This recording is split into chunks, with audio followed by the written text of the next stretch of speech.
جليل علا قصصا جل ظما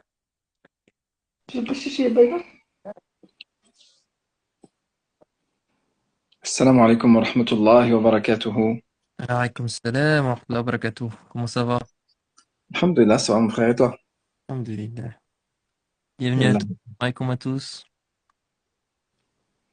Salam alaikum à tous ceux qui sont en train de se connecter et ceux qui vont revoir le live ensuite en rediffusion. Alhamdulillah. Alhamdulillah. Je te laisse écrire le titre. Ouais, je vais écrire avec mon téléphone. Tu peux nous dire quel nom d'Allah on va apprendre ce soir? Alors, alhamdulillah, on va parler d'un nom qui est peu évoqué. C'est le nom Al-Quddus. Al-Quddus. C'est ce beau nom d'Allah Azza wa Jal. C'est le sujet qu'on va traiter ce soir, Inch'Allah. Tu me dis quand je commence, hein, Malik. Ouais, tu peux y aller, bismillah. Très bien. الحمد لله رب العالمين الرحمن الرحيم مالك يوم الدين أشهد أن لا إله إلا الله وحده لا شريك له وأشهد أن محمدا عبده ورسوله اللهم صل وسلم وبارك على سيدنا محمد وعلى آله وصحبه وسلم تسليما كثيرا. الله تبارك وتعالى a les plus beaux noms et il a les qualités de perfection. Il est parfait dans toutes ses qualités et infini. Et non seulement ces qualités sont différentes de ce que on peut penser à l'évocation, à leur évocation et à la traduction de leur nom. Elles sont différentes dans leur nature. Mais en plus, elles sont infiniment au-delà de ce que l'on peut imaginer. Et là, on touche au sens du nom Al-Quddus. Allah Ta'ala nous dit dans le Coran هو الله الذي لا إله إلا هو الملك القدوس. C'est lui Allah, nul digne d'être adoré en dehors de lui, Al-Malik, le roi, Al-Quddus. Dans un autre verset, Allah subhanahu wa ta'ala évoque aussi ce nom de Quddus. Et il le commence par At-Tasbih, donc par le fait de se glorifier. Bismillahirrahmanirrahim. يسبح لله ما في السماوات وما في الأرض الملك القدوس العزيز الحكيم. En surat al-Jumu'ah. Glorifie Allah tout ce qu'il y a dans les cieux et dans la terre. Al-Malik, le roi. Al-Quddus, Al-Aziz, le puissant. Al-Hakim, le sage. Donc, à deux reprises, Allah Ta'ala utilise le nom de Quddus et il l'utilise avec Malik. Donc, le mot Quddus vient à deux reprises dans le Coran pour désigner Allah subhanahu wa ta'ala et vient après la qualité de Malik. Et Malik, nous l'avons évoqué durant le dernier live sur la série des noms d'Allah subhanahu wa ta'ala. Donc, Al-Quddus, qu'est-ce que cela signifie? Al-Quddus, c'est celui qui est pur et sanctifié. Le mot Qaddas en arabe était désigné pour indiquer le récipient dans lequel on mettait l'eau avec laquelle on allait se purifier. Donc c'était une eau pure et purifiante. C'était ce mot qu'utilisaient les Arabes pour désigner le récipient dans lequel on mettait l'eau pour se laver. Et Allah, il est Al-Quddus, il est celui qui est pur et il est celui qui purifie. Il est celui qui est infiniment au-dessus de tout ce qu'on peut imaginer de lui. Il est au-delà du fait d'avoir une apparence. Il est au-delà du fait d'avoir un corps. Il est au-delà du fait d'avoir un genre. Il n'est ni masculin ni féminin. Il n'a pas d'ombre, il n'a pas de forme. Tout ce que l'on peut imaginer de lui, il est différent de cela. Et tous ceux qui pensent avoir saisi l'entité d'Allah Ta'ala sont dans un égarement et dans la perte. Al-Quddus, c'est celui qui est absolument pur et parfait dans toutes ses qualités et que pour s'approcher de lui, on est obligé d'être purifié et que tout ce qui est proche de lui est automatiquement sanctifié, sacré, pur. Allah Ta'ala a fait que l'ange Jibril qui reçoit la révélation d'Allah Azza wa Jal et qui la transmet au prophète, Allah l'a appelé Ruhul Qudus, l'ange Qudus sanctifié. C'est l'ange le plus rapproché d'Allah, et du fait qu'il est rapproché d'Allah, il est lui-même totalement pur, du plus haut degré de pureté parmi les créatures, et il est purifiant à travers le fait qu'il transmet le message qui vient purifier les cœurs. C'est la révélation qu'il a faite à Isa alayhi salam, au prophète Mohammed alayhi salam, et à différents messagers. Donc, Allah Ta'ala, il est celui, Al-Quddus, que quand tu veux l'adorer, eh bien, tu dois faire tes ablutions.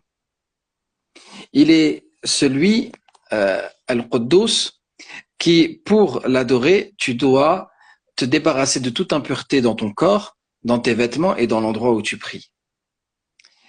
Allah Ta'ala, il est celui qui a appelé la terre dans laquelle il devait y avoir l'unicité d'Allah, alors que toute la terre était remplie de shirk, il a appelé Al-Ard al-Muqaddasa.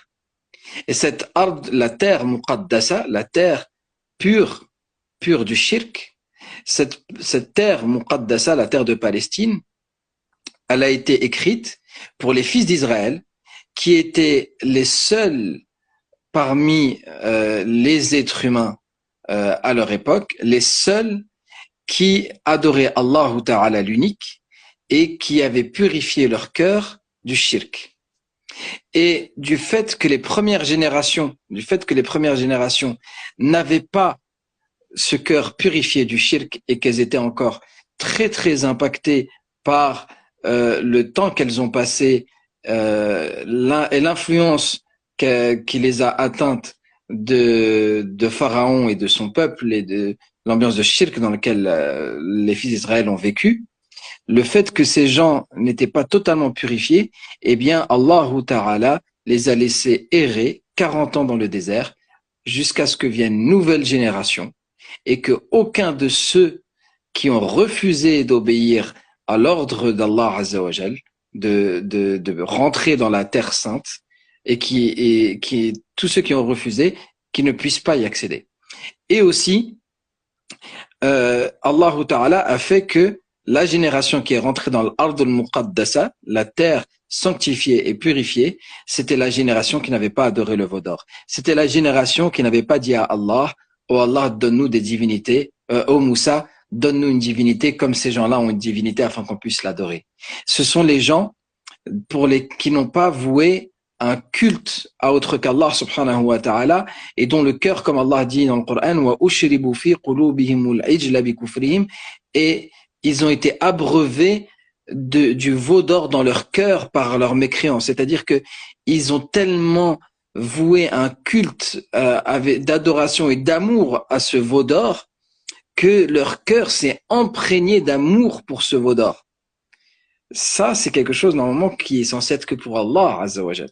Mais eux, ils l'ont voué à ce veau qui était en or et il y avait là encore l'adoration du matériel, de la matière, l'impact sur le cœur de la foi en ce qu'on touche, en ce qui n'est pas totalement pur, l'infiniment au-dessus de tout ce qu'on peut imaginer, qui est Allah subhanahu wa ta'ala.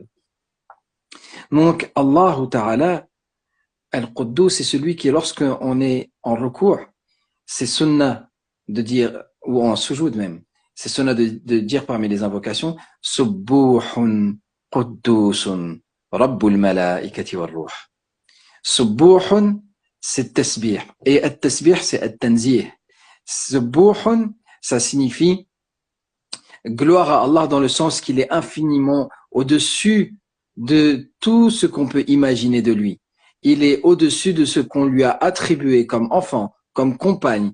Il est au-dessus de ce qu'on lui a attribué comme genre. Il est au-dessus de ce qu'on a pu lui attribuer à travers l'anthropomorphisme, comme quoi il ressemblerait aux créatures.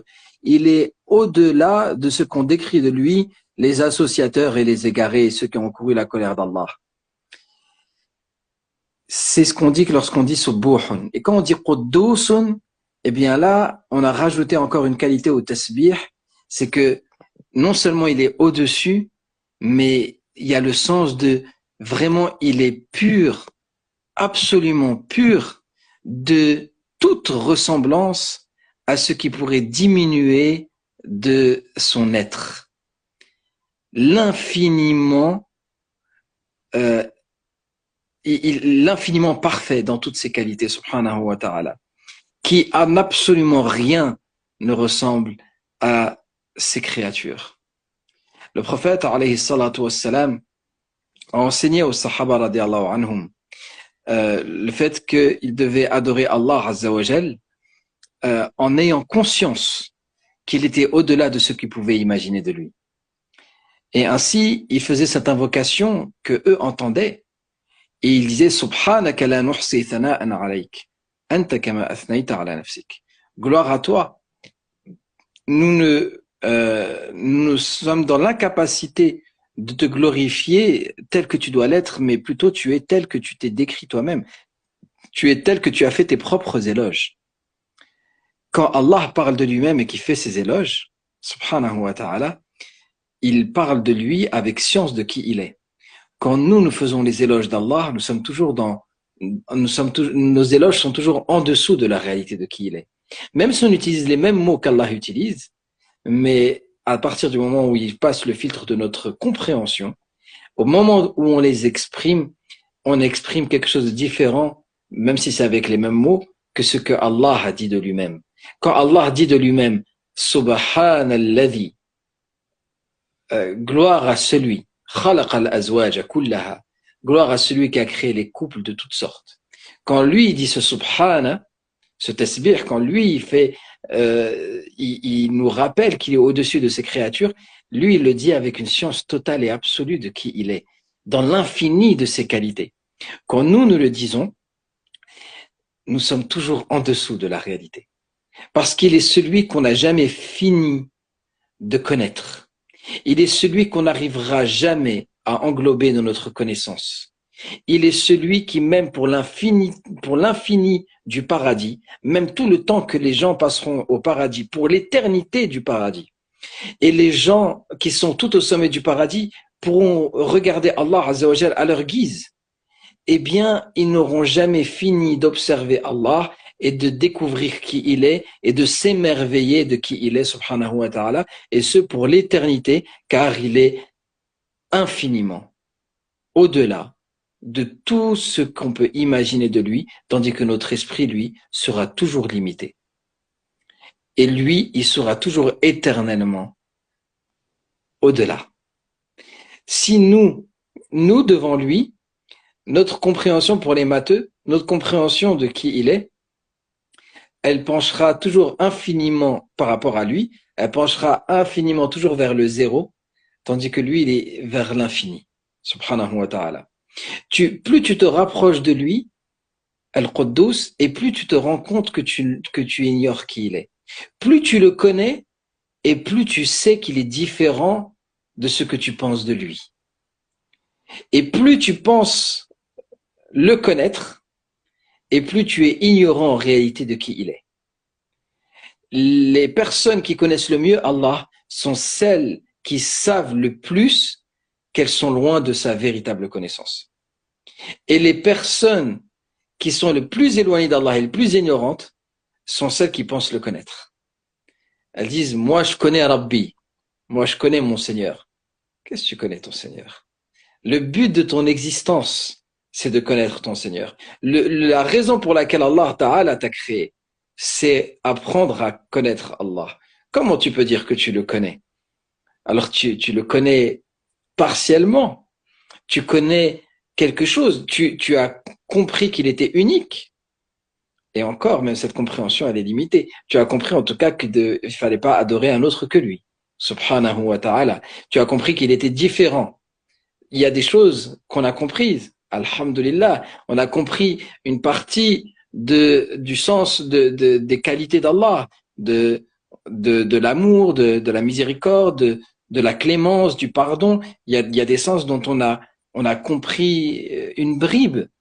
Mais celui qui connaît vraiment Allah Ta'ala, enfin, celui qui connaît vraiment, c'est lui-même. Celui qui connaît vraiment Allah, c'est lui. Celui qui se connaît. En dehors de lui, personne ne le connaîtra tel qu'il est, et ce pour l'éternité. Le prophète, alayhi salatu wassalam, a reçu l'ordre de répondre aux mouchriquines de Quraysh.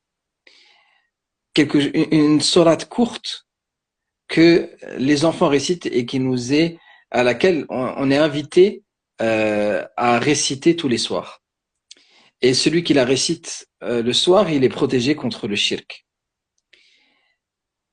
Les mouchriquines sont venus voir le prophète sallallahu alayhi wa sallam, ils lui ont dit: oh Mohammed sallallahu alayhi wa sallam, on te propose un deal. On adore ton Seigneur un jour et toi tu adores nos divinités un jour. Il a dit non. Ils ont dit: on adore ton Seigneur 6 jours et toi tu adores nos divinités un jour. Il a dit non. Ils ont dit: on adore ton Seigneur tous les jours du mois et toi un jour dans le mois tu adores nos divinités. Il a dit non. Et ils ont dit: alors dans l'année, tous les jours nous adorons ton Dieu et une journée dans l'année tu adores nos divinités. Il a dit non. Et Allah a révélé: Bismillahirrahmanirrahim, Qul ya ayyuhal kafirun. Dit: ô vous les négateurs. Al-kafir, celui qui a enveloppé la graine de la foi sous des voiles, des couvertures d'orgueil et de mensonge à lui-même. Et c'est ça le kafir. Qul ya ayyuhal kafirun, la a'budu ma ta'budun. Je ne suis pas adorateur de ce que vous adorez. Wala antum abiduna ma a'bud. Et vous n'êtes pas adorateur de ce que j'adore. Wala ana abidum ma abadtum. Et je ne suis pas adorateur de ce que vous adorez. Wala antum abiduna ma a'bud. Et vous n'êtes pas adorateur de ce que j'adore. Lakum dinukum waliyadin. À vous, votre mode de vie, votre religion, et à moi, ma religion, mon mode de vie. Cette sourate, pour celui qui médite, va voir qu'il y a quand même quelque chose d'intéressant dans cette parole de « je ne suis pas adorateur de ce que vous adorez, vous n'êtes pas adorateur de ce que j'adore ». Parce que parmi les divinités qui sont adorées des mouchriquines, il y a Allah. Ils adorent Allah en lui donnant des associés. Mais pourtant, le prophète a reçu l'ordre de dire « moi, je n'adore pas ce que vous adorez ». Même si parmi eux, il y a Allah Azza wa Jal. Et eux, par contre, le prophète lui aussi, il lui a ordonné de leur dire aussi: et vous n'êtes pas adorateurs de ce que moi j'adore. C'est-à-dire, même quand vous adorez Allah parmi vos divinités, vous n'êtes pas en train d'adorer ce que moi j'adore. Qu'est-ce que nous explique cette sourate? Un des sens profonds de cette sourate, c'est que les mouchriquines, ils adoraient Allah en lui donnant des associés. Et à partir du moment où ils adoraient Allah en lui donnant des associés, cela signifie qu'ils n'adoraient pas Allah. Je m'explique. Ils adoraient une compréhension diminuée de qui est Allah. Ils adoraient un Dieu qu'ils considéraient digne d'avoir des associés, qui considéraient digne d'avoir une compagne, qui considéraient digne d'avoir des enfants. Ils ont dit les anges sont les enfants d'Allah. Et puis ils ont dit les anges sont les épouses d'Allah. Et ils ont dit des choses abominables. Donc ils adoraient un Dieu qui considérait digne d'avoir des enfants. Et même certains d'entre eux ont dit au prophète alayhi salatu wassalam: comment, oh Mohammed, tu nous ordonnes de délaisser nos divinités pour adorer un seul Dieu unique qui serait le même ici à Mecca et à Yathrib, c'est-à-dire à Médine, et dans le monde entier? Et Allah Azza wa Jalla a révélé Bismillahir Rahmanir Rahim wa ilahukum ilahun wahid. Et votre divinité et votre Dieu est un Dieu unique.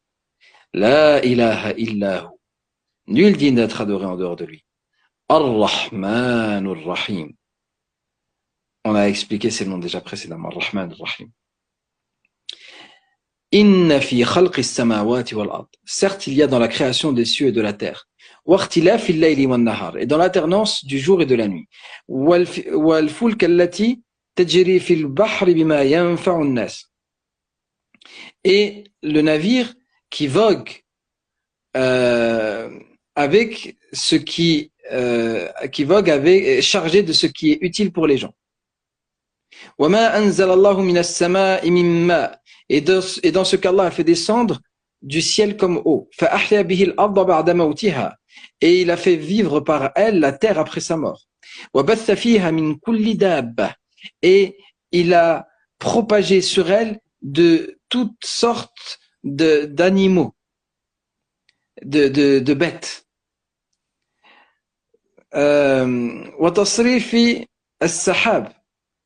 Et et dans la dispersion et dans la gestion et la dispersion des vents et des nuages, qui sont soumis entre ciel et terre. Il y a des signes pour ceux qui réfléchissent, c'est-à-dire des signes que votre Dieu est bien un Dieu unique. Mes frères et sœurs, Allah Ta'ala, dans Surat al-Kafirun, nous enseigne que ceux qui associent à Allah, ils ne sont pas adorateurs de ce que nous nous adorons. Même si parmi les choses qu'ils adorent, ils pensent adorer Allah, ils ne sont pas en train d'adorer Allah. Parce que Allah, c'est celui qui n'a pas de compagnie. Tandis que eux disent que leur Allah à eux a une compagnie. Donc ils ne sont pas adorateurs d'Allah. Ils ne sont pas adorateurs d'Allah Azza wa Jal quand il lui donne des associés.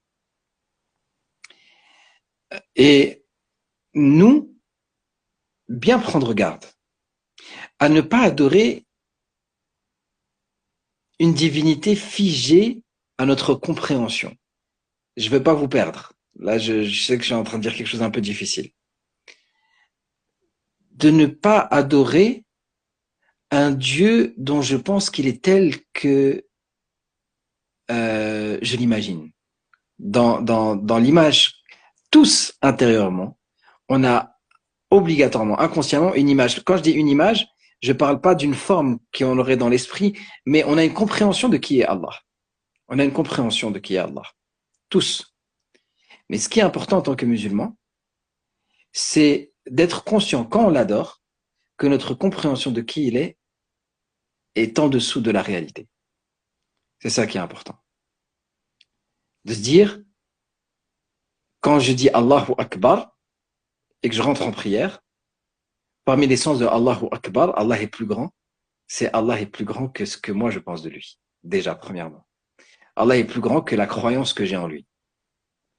Et la prière que je suis en train de faire, et le fait même que je dise Allahu Akbar, c'est plus grand que moi-même. Qui suis-je moi?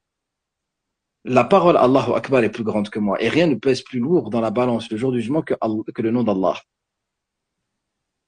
Mes frères et sœurs, Allah il est Al-Quddus. Alors le paradis, qui est la demeure qui est dans le voisinage d'Allah, voisinage, ne comprenez pas le mot voisinage dans le sens physique, mais c'est la demeure de la proximité d'Allah. Le paradis, qui est la demeure du voisinage d'Allah Azza wa Jal, c'est la demeure de la pureté, car Allah est pur, et pour s'approcher de lui, il faut être pur. Et c'est tellement la demeure de la pureté qu'il est impossible d'y rentrer tant qu'il y a une impureté dans le cœur. Impossible de rentrer au paradis jusqu'à ce que ton âme, mon frère, ma sœur, jusqu'à ce que notre âme, à tous, soit de la pureté de celle des anges. Le prophète alayhi salatu wassalam nous a dit, l'un d'entre vous, il a dit, quiconque possède dans son cœur mithqala dharratin min kibr. Le poids, al-dharra, c'est la plus petite particule de poussière. Vous voyez, la particule de poussière que l'on voit lorsque un rayon de lumière traverse une salle obscure. Eh bien, celui qui a ça comme poids dans son cœur d'orgueil n'entre pas au paradis. C'est-à-dire, tu peux pas rentrer au paradis tant qu'il y a cette trace d'orgueil. Ça veut pas dire que si tu meurs avec un petit peu d'orgueil, tu vas en enfer. Mais ça veut dire que si ce qui se passe dans la tombe alors que tu as encore de l'orgueil, si ce qui se passe dans la tombe, puis le jour de la résurrection, puis le jugement, puis le passage du pont Sérat, n'ont pas encore purifié ton cœur, impossible pour toi de rentrer jusqu'à ce qu'Allah nous en préserve, jusqu'à ce que tu fasses un séjour par la case le feu purifiant de l'enfer. Qu'Allah nous en préserve. Donc, impossible d'accéder à la demeure du paradis qui est une créature d'Allah. Ça, c'est juste la créature d'Allah. Le paradis, c'est une créature. C'est une création d'Allah. Tu ne peux pas rentrer dans cette création pure d'Allah si toi-même tu n'es pas pur.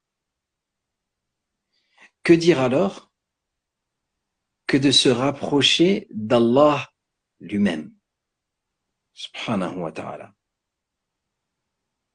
Comment on peut penser qu'il est possible de se rapprocher d'Allah sans faire un travail intérieur de purification?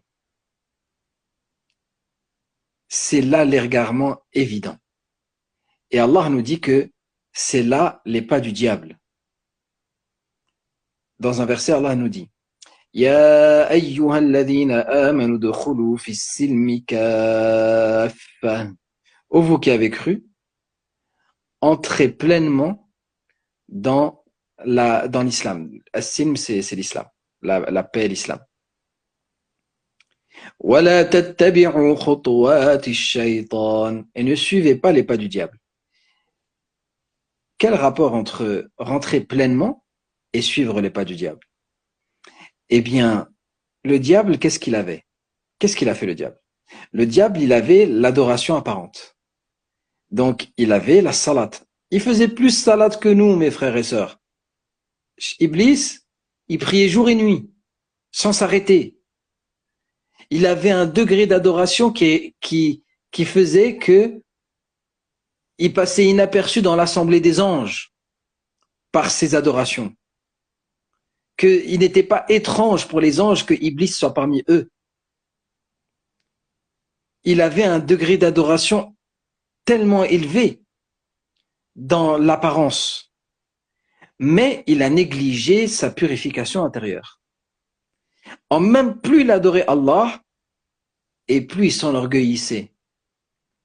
Car au lieu de gagner en humilité dans l'adoration, qui est l'un des objectifs de l'adoration, et c'est l'un des objectifs de se sentir serviteur d'Allah Azza wa Jal. La servitude d'Allah, al-ubudiyya, ça implique l'humilité. Eh bien, lui, il était un serviteur apparent, mais dont le cœur était rebelle. Alors, ne suis pas les pas du diable. Ne sois pas de ceux qui se concentrent sur leurs pratiques extérieures et qui négligent leur purification intérieure. Ne sois pas de ceux qui prient beaucoup, mais qui donnent peu d'importance à la sincérité, à l'humilité, au fait de garder le cœur pur de toute rancœur et de toute jalousie. Ne sois pas de ceux qui n'ont pas un regard de surveillance sur ce cœur. Car le cœur est le morceau de chair qui, s'il est bon, tout le reste est bon. Et s'il est mauvais, tout le reste est mauvais. Qu'est-ce que ça veut dire s'il est mauvais, tout le reste est mauvais? Ça veut dire que même tu as toutes les bonnes actions, mais si le cœur est mauvais, tout le reste est mauvais. Tu peux faire le hajj, la sadaqa, tu peux faire tout ce que tu veux comme action. Si le cœur est mauvais, ces actions sont mauvaises. Par contre, si le cœur est bon, même s'il y a des péchés qui arrivent. Mais si le cœur est bon, au moment de faire une action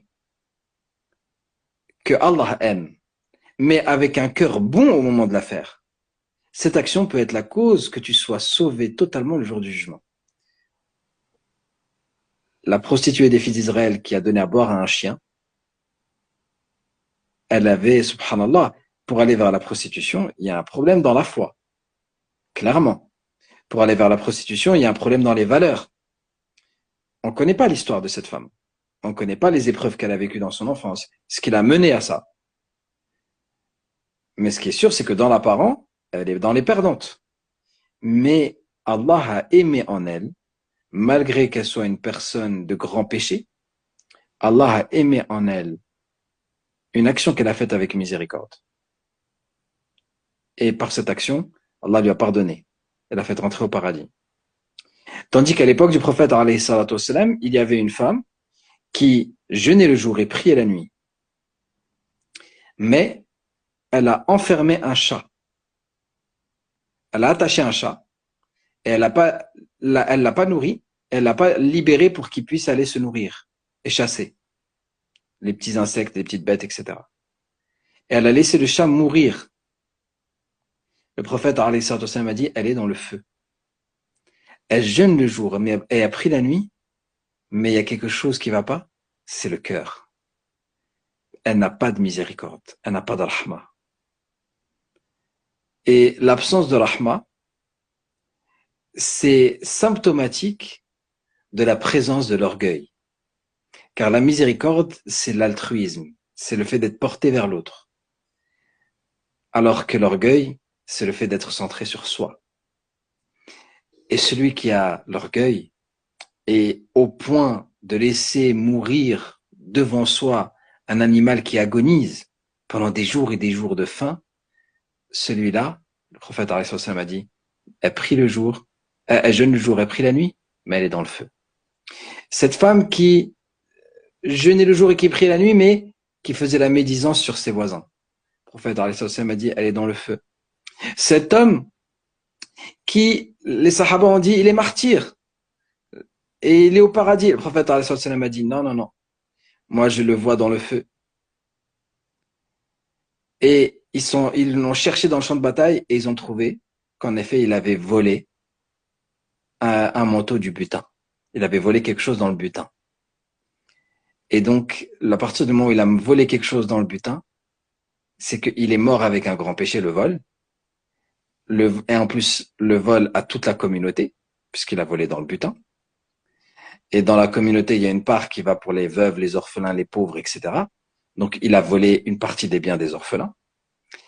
Et en plus, ce vol-là, il est symptomatique de maladies intérieures qui sont graves. Et parmi elles, il y a l'orgueil. Il vaut mieux que ce manteau il soit avec moi, plutôt que là, il y a quelqu'un d'autre qui peut-être ne le mérite pas. Il y a cette pensée, le mépris du droit de l'autre et l'amour exagéré de soi-même, dans le mauvais sens quand je dis l'amour. Donc, cette purification intérieure, elle est nécessaire pour nous rapprocher du Quddus. On ne peut pas s'approcher d'Allah al-Malik al-Quddus si on n'a pas fait cet effort de purification intérieure. Et Allah Ta'ala donc a fait de la demeure du paradis la demeure de proximité de lui, une demeure dans laquelle n'entre pas l'orgueilleux et n'entre pas l'avare. Et l'avarice, c'est une des dérivées aussi de l'orgueil. L'orgueil, c'est vraiment la mère des défauts. C'est la base des défauts, avec l'amour de ce bas monde. L'orgueil et l'amour de ce bas monde, c'est la base de tous les autres défauts. Eh bien, l'avare, lui, n'entre pas au paradis tant qu'il a ce défaut. Quand Allah a créé le paradis, il lui a dit parle. Le paradis a parlé. Qu'est-ce qu'il a dit? Il a dit qad aflaha al-mu'minun. Les croyants ont certainement réussi. Et Allah a dit wa izzati wa jalali lan yujawirani fiki bakhil. Par ma majesté et ma toute puissance, jamais en toi un avare ne sera mon voisin. Comment tu peux être le voisin d'Allah avec une impureté comme l'avarice dans le cœur? Donc ça nous invite à nous questionner. Est-ce que vraiment on est proche d'Allah ou pas? Et mes frères et sœurs, Allah, il est celui qui mérite tellement plus. Le prophète, alayhi salatu wassalam, après chaque prière, il disait Astaghfirullah, Astaghfirullah, Astaghfirullah, le meilleur des hommes, à la fois la plus parfaite. Celui qui avait la meilleure des prières, la meilleure compréhension du Coran. Le Coran lui était révélé à lui. Celui qui avait le cœur le plus pur parmi les cœurs des créatures. Un cœur dans lequel Shaitan n'avait aucune part. Aucune part sombre dans le cœur du prophète. Ce cœur pur, après la prière, il disait Astaghfirullah, car le prophète savait qu'il n'avait pas adoré Allah à sa juste valeur. Les anges, au jour de la résurrection, qui sont prosternés, qu'Allah a créés et qui sont en inclinaison et prosternés depuis le jour où ils ont été créés, Allah leur dira le jour de la résurrection, levez vos visages. Ils vont dire, Subhanaka ma abadanaka haqqa ibadatik. Gloire à toi, nous t'avons pas adoré comme tu mérites. Subhanallah. Gloire à toi, nous t'avons pas adoré comme tu mérites. Donc, Al-Quddus, c'est celui à la pureté absolue, duquel pour te rapprocher, tu dois être pur. Al-Quddus, c'est celui qui donne la pureté à qui il veut. Yuzakki man yasha. Il purifie et il fait les éloges de qui il veut. Subhanahu wa ta'ala. C'est lui qui purifie. En dehors de lui, nul ne peut purifier. Subhanah. Ce qui est pur, c'est ce qu'il a décrété pur. Et ce qui est impur, c'est ce qu'il a décrété impur. Et nul ne peut décréter pur ce qu'il a décrété impur. Et nul ne peut dire qu'une chose sans être un menteur. Et nul ne peut dire qu'une chose impure est pure, une chose impure qu'Allah a décrété impure est pure sans être aussi un menteur. Donc, mes frères et sœurs, Inch'Allah ta'ala, on essaye de mettre en pratique ce nom d'Allah al-Quddus en faisant un travail de purification en nous-mêmes pour nous rapprocher de al-Quddus, nous rapprocher de celui qui est tayyibun, la yaqbalu illa tayyiba, qui est bon et qui n'accepte que ce qui est bon, qui est pur et qui n'accepte que ce qui est pur. Qu'Allah Azza wa Jal nous fasse parmi les âmes pures, parmi ces âmes qui, lorsque l'ange de la mort les retira, il dira « Ô âme bonne, quitte ce corps ». Ces âmes qui, lorsqu'elles monteront à travers les cieux, les anges diront « Mais quel est ce parfum? Quelle est cette bonne âme ?» On dira « C'est un tel, fils d'un tel ». Et les anges, ils diront « Qu'Allah lui fasse miséricorde. Il était connu dans les cieux. » Et ils font dua pour lui pendant que son âme s'élève. Subhanallah. Et les anges lui diront le jour de la résurrection, au moment de rentrer au paradis, lui diront Tibta, tu as été bon. Tibtum fadkhuluha khalidin. Rentrez-y donc éternellement. C'est-à-dire, tu as été bon, tes actions étaient bonnes, ton regard était bon, ta parole était bonne, ton cœur était bon. Tu étais une bonne personne. Ton âme était pure et tes actes étaient purs. Et la plus grande des puretés, c'est le tawhid, la sincérité pure dans l'adoration que pour Allah Azza wa Jal, et l'exclusivité à Allah Azza wa Jal dans l'adoration et dans la servitude. Et la pire des impuretés, c'est le shirk. In al-mushrikina najas. Allah dit dans le Coran que les mushrikoun sont une impureté à cause du shirk qui est une impureté. Et Allah subhanahu wa ta'ala nous invite donc à la pureté. Inna Allah yuhibbu at-tawwabin wa yuhibbu al-mutatahhirin. Il aime ceux qui se repentent avec abondance et il aime ceux qui se purifient beaucoup. أقول قولي هذا وأستغفر الله لي ولكم. Astaghfirullah. Et Inch'Allah, on va répondre aux questions, mon frère Malik. Barakallahu fik.